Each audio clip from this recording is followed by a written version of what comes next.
আসসালামু আলাইকুম ভাই ও বোনেরা, আপনারা সবাই কেমন আছেন? আশা করি সবাই অনেক অনেক ভালো আছেন। তো একটা কথা বলতে চাই, আপনারা আমার ভিডিওতে লাইক কমেন্ট কেন করেন না? আপনাদের সাথে কি আমার জমি জমা নিয়ে শত্রুতা আছে? তো যাই হোক, আজকে কিন্তু মজাদার একটা রেসিপি নিয়ে চলে আসছি। আর এই রেসিপিটা আমি জানি অনেকের কাছে পরিচিত, আবার অনেকেই বলবে এটা আবার কেউ খায় নাকি? হ্যাঁ ভাই, ওই যে কথাই আছে না, সুন্দর করে রান্না করলে পথের ঘাসটাও ভালো লাগে। তো যাই হোক, চলুন আসল কথায় যাই। যাই হোক, এই দেখেন আমি কাঁচকলাগুলো কেটে নিয়ে আমার দরকার শুধু কাঁচকলার ছোবলা। এই জন্য আমি কাঁচকলার ছোবলাটা সুন্দর করে ছাড়িয়ে নিছি। সুন্দর করে ছাড়িয়ে নেওয়ার পর এটা যে কি মজা লাগবে রান্না করলে!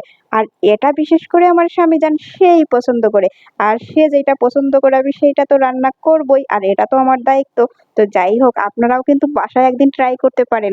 আপনারা বাসায় একদিন ট্রাই করে আমাকে কমেন্ট করবেন। খেতে কিন্তু মন্দ নয়, নামটা শুনলে খারাপ লাগলেও খাইতে কিন্তু সেই মজা লাগে। সেই জন্য আমার স্বামীজান যখনই এই ভর্তাটা করি তখন কিন্তু সে মানে চেটে পুটে খায়। আরো আমার কি বলে জানো, আরো বলে যে যেদিন ভর্তা হয় সেদিন আরো মনে হয় যে এক প্লেট ভাত বেশি খায়। তো যাই হোক, আসুন, আপনারা কিন্তু রেসিপিটা দেখে অবশ্যই ট্রাই করবেন, আর ট্রাই করে আমাকে কিন্তু অবশ্যই অবশ্যই বলবেন। কাঁচকলার এই ভর্তাটা যদি সুন্দর করে করা যায় তাহলে আপনি ভাত সেদিন বেশি খাবেনই খাবেন। তো যাই হোক, এই দেখেন আমার কাঁচকলার ছোবলাগুলো ছাড়ানো হয়ে গেছে।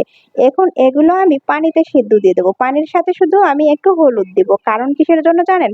কাঁচকলায় প্রচুর পরিমাণে কষ থাকে, আর এই কষটা যাতে চলে যায় এই জন্য আমি হলুদ দিয়ে দিব। তার সাথে আপনার লবণ দিলেও দিতে পারেন, না দিলেও না পারেন, কারণ লবণটা আমরা ভর্তা যখন করব ভাজি করার সময় তো দিব, সেই জন্য আর দিলাম না। তো যাই হোক, আমার সিদ্ধটা কিন্তু হয়ে গেছে। আর তার সাথে কিন্তু আমি কিছু কাঁচামরিচ দিয়ে নিয়েছিলাম। যে যেভাবে ঝাল পছন্দ করেন সে আপনারা আন্দাজ করে দিয়ে দিবেন।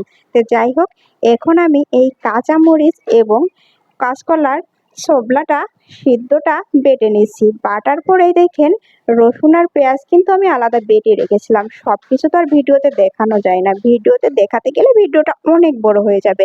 তো যাই হোক, এখন তার মধ্যে আমি একটু হলুদ আর লবণ আর তেজপাতা, আপনারা চাইলে গরম মশলাও দিতে পারেন। তাই বলে আবার ভুল করে জিরা দিবেন না কিন্তু। যাই হোক, মজা করলাম।